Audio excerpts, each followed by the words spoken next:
And he walked in and greeted the senior. And then kept quiet. Didn't say anything to me. And after about 40 seconds, he turned and said, "Did you not see me?" In other words, he was demanding that I should greet him. And when he did that, I just brought my hand out because some of the things people read in 48 Laws of Power, I was already operating those things before I realized the book was existing. So I had the ability to put my emotion aside and analyze the situation and then respond with the best possible move on the chessboard for me at that time to get what I want selfishly. So when he said that, I stuck my hand out. I didn't say nothing. Stuck my hand out, and he was like, "What if he doesn't want to shake me? Now, why will he enter the room right now?" And I didn't greet him. I said, I didn't say anything, but I was just thinking in that minute, in that moment, why did this guy do this? And the answer is, I just joined the unit and department, and my joining was met with a lot of friction. A lot of the things, a lot of the way I work did not suit them. So a lot of people reporting me, a lot of all that, talk going on behind me. So when people enjoy you, like oatmeal at your back, most times you can pick up on the energy when you show up. You could see, especially if those people have not experienced you themselves.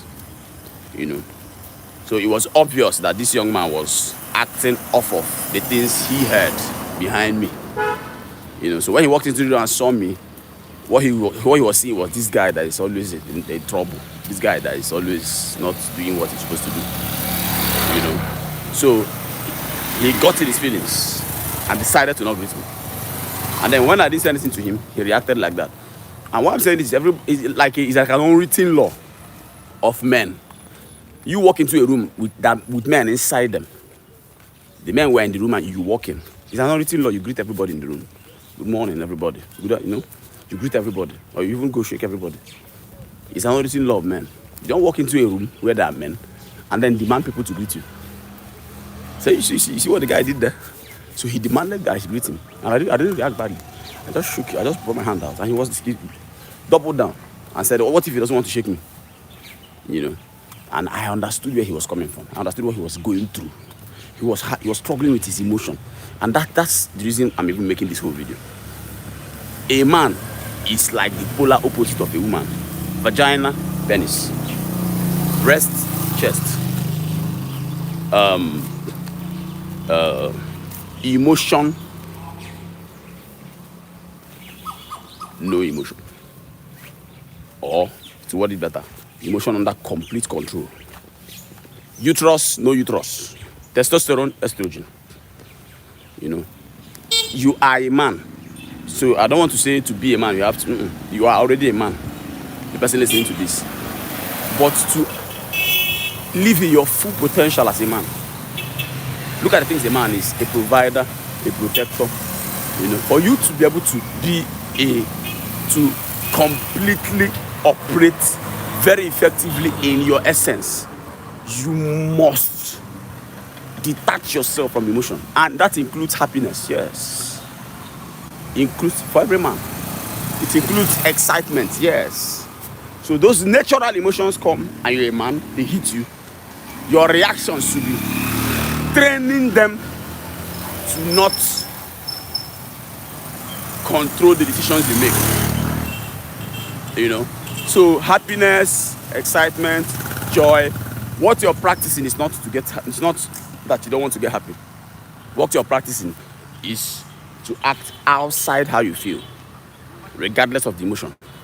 That also applies to sadness, anger. Yes. And usually, the positive emotion is better to train yourself with than the negative one. You'll agree with me that it's easier to try not to laugh, for example.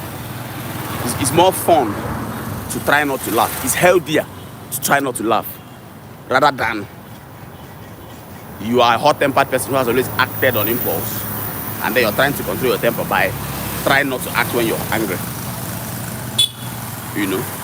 It's easier, it's better to train yourself with the positive emotion.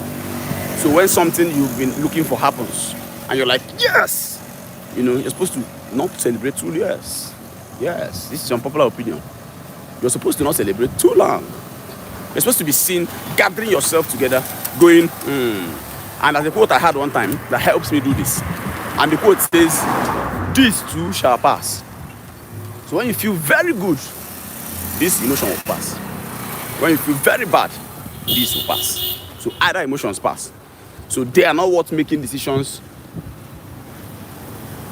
while feeling them. You want to make every decision you make as a man outside the realm of emotion, so that you can make it on the basis of logic.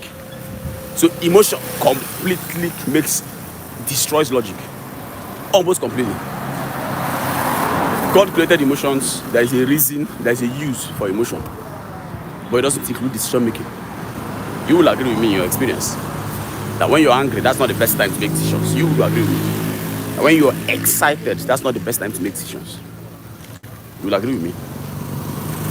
And you will also agree with me that when you're stable emotionally, those are the best times to make decisions. You will agree with me. When you don't feel anything, just one Wednesday, 9 a.m., you're not feeling bad, you're not feeling good. You're thinking about something. You see, that's the state. That's the stoic. It's like in the middle there.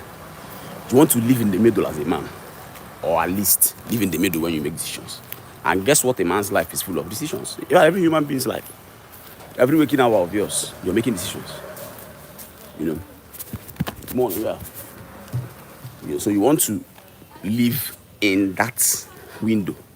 Then let happiness, anger, sadness, these are emotions that have been created into us for reaction, for instincts. For example, when you say survival instincts, those were built into us by God. But a man, a grown-up adult, should not be living in survival mode till they die. Just in case something goes wrong in your life and something is about to take your life, then survival instinct is kicking to preserve you, self-preservation. But if you're out of the death scare or whatever it is that activated those instincts, you're not supposed to live selfishly. For example, you should be selfish when you are about to lose your life, for example. But when you're outside that and you're now more comfortable, and then you have the ability to even help the next person, you're supposed to switch off instincts. So it's the same thing. Emotions were built into us for a reason, and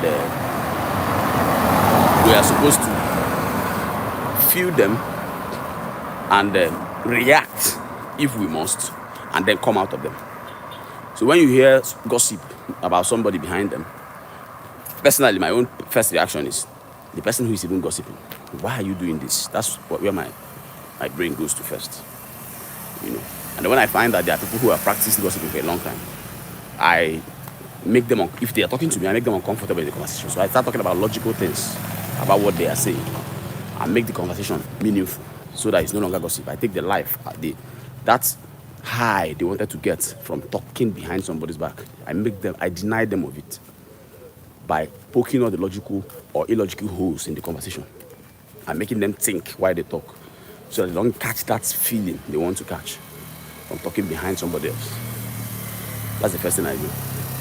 But for you, you've not trained yourself up to this level, up to this point. You may think about the thing they are saying logically.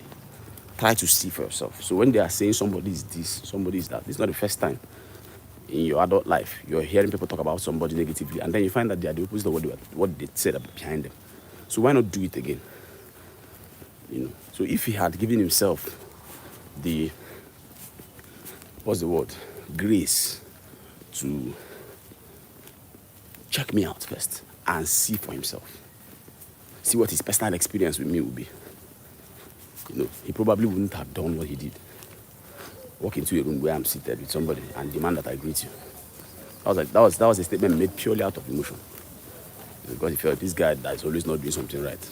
So in that minute, he felt like me not greeting was also something wrong. He didn't give himself that window to think first before speaking. So he made another I would love to say feminine mistake, but even women, some women have mastered this. So I think it's childish. Reflex, making decisions on reflex. So you made another childish decision by speaking without thinking. You know. So as men, as humans generally, but it's not, we will not tolerate it from men more when you make any decision at all in your life off of emotions. You know, so if you are late to controlling your emotion and you're already grown, you can start today to learn. It's called stoicism. Making decisions, knowing how to go away from them. Most emotions are good emotions, bad emotions, whatever they are natural. Everybody feels them, so there's no judgment about them. But once they come, you remember my voice and pull them to the side and make a decision. Practice, and then you get it. Practice. Not the first time, you don't get it first time, but if you intend to do this as you go, you get better as you go. Always tend to logic. Always gravitate towards logic. Always